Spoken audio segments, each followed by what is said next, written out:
Sanction అవుతుంది. పొలానికి పోయేదానికి బ్రిడ్జ్ అంటే మన మార్కెట్ కమిటీ చైర్మన్ సార్ ఈయన ఉన్నాడు, ఆయన దగ్గర ₹1 లేదు. ఇప్పుడు మొత్తం వచ్చినట్టు పాత జీవో ఉంది, అది ట్రెజరీకి పోతున్నాము. సో ఇప్పుడు మనం అప్లై చేసుకోవాలి, దానికి ఏదైనా కనెక్టింగ్ రోడ్ పెట్టుకుని వేరే ఈ రోడ్కి వెళ్ళి ఇంకో ఊరికి పోతుందని చెప్పి పెట్టుకోవాలా. సో అది మీకు ఒకటిగానే చేపిస్తానని చెప్పి పోయి మళ్ళీ అది కాదంటే దాన్ని సీరియస్గా మనం ప్రపోజల్ పెట్టినాం. అయితే టైము ఈ కళ్యాణ్ మండపం అంటే మనం మన ఫండ్ వచ్చిన తర్వాత డెఫినెట్గా మీరు కూడా కాంట్రిబ్యూషన్ పెట్టుకుని మేము కొంచెం ఇస్తాము. ఇంకా ఇందిరా మీళ్ళు కూడా వచ్చినాయి, మీరు ఎవరెవరైతే లేరో అందరు కూడా అర్హులు అందరు కూడా ఇల్లు కట్టుకోండి. సో ఇంకేది రైతులకు కూడా సన్నబియ్యమా మన ఏది మన వడ్లన్నీ కొంటాము, మీకు బోనస్ కూడా వస్తుంది. తర్వాత ఈ మంత్ ఎండింగ్ వరకు రైతు భరోసా కూడా ఇస్తామని చెప్పి మన మంత్రి గారు మన జిల్లాలో అనౌన్స్ చేస్తున్నారు. ఇంకా రైతుకు రాజు చేసినా ఇంతకంటే ఏం చేయలేదు కదా, రాజు ఉన్నారు ఇప్పుడు.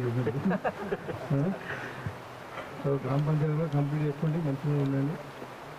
సో ఇంకేమైనా ఉంటే కూడా మళ్ళీ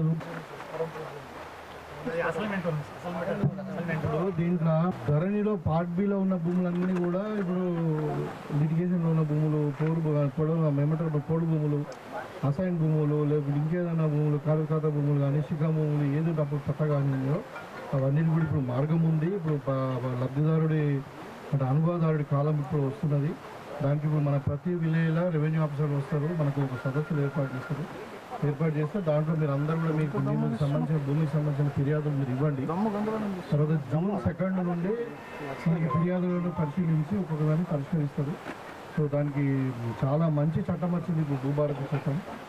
నాకు తెలిసి 100% కాకుండా 99% భూమి సమస్యలన్నీ కూడా మీకు సాల్వ్ అవుతాయి. ఇప్పుడు ఈ ఊరి మీద ఉన్న ఏదైనా కమటం భూములు కానీ ఇవన్నీ కూడా సెట్ అవుతాయి అట్లా. సో మీకు అది కూడా సాల్వ్ అయిపోతుంది. భూమి ప్రాబ్లం కూడా 3 నెలల్లో సాల్వ్ అయిపోతుంది. June 2 మనకు చట్టం అమలు అవుతుంది.